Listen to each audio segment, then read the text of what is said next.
اللهم لا تجعل بيننا فاحشا ولا متفحشا ولا بسكليت يا رب.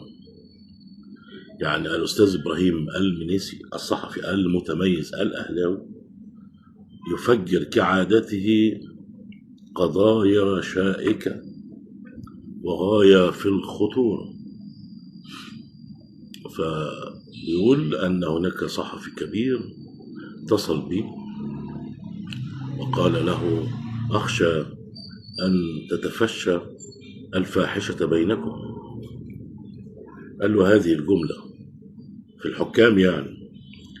فقال له: ما هي الأسباب؟ قال له إن في رئيس لجنة حكام ساحلية وتحديدا السويس، يعني عشان ما نبقاش خابين راسنا في الوحل ولا في الرمل. قال له إن هذا الأوسكار قد يعني تحرش بأحد الحكام والواقعة يعني ثابتة، وإن الحكم اللي حدث معاه هذا الفعل المشين بين ظفرين، يعني ده كلام مؤدب مننا يعني، إنما هو كلام وسخ، يعني تصرفات وسخة من واحد أوسخ. يعني إذا كان العالم كله أو الفيفا بتسمح بالشميز دي ولا الشمينز دول ولا البسكليتات دي، يعني ديننا ومجتمعنا وثقافتنا سواء كنا مسيحيين مسلمين لا نسمح بهذا أبدا أبدا أبدا، أن تنتشر الفحشاء بيننا، وإن كل واحد دلك ومدلكش وكل مدلك ومدلس، وكل واحد شكر في هذا الأوسكار عليه أن يختبئ الآن وليس قبل ذلك وليس بعد ذلك. الآن ناو استخبوا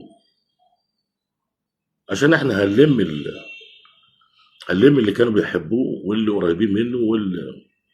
والمشكلة بقى ان كان بيشكر في حارس مرمى قديم ويقلده ويعمل كده ويعمل كده، ويقول لك لما يجي يعمل كده ويجي يعمل كده أخشى ما أخشاه، يعني أن يكون هذا العفريت المنجس قد نشر هذه الفحشاء بين لجنة الحكام والحكام. يعني شيء يرثى له. بالله عليكم أنقذوا لجنة الحكام، أنقذوا الرياضة المصرية، أنقذوا المصريين من هذه البسكليتة من النوع الكولومبي لو سمحتوا. الموضوع كده بقت ريحته وحشة، وعلى المهندس هاني أبو ريدة أن يتخذ إجراءاته حالا ناو. هذا الفيديو بعنوان لابد من التصرف والقرار ناو. احنا كده هنقعد نناو طول الليل، مش هنسيب الموضوع ده أبدا أبدا أبدا. يعني نحن لا نريد الفاحشة أن تنتشر بيننا وبين حكامنا. دمتم في أمان الله بلا فاحشة إن شاء الله.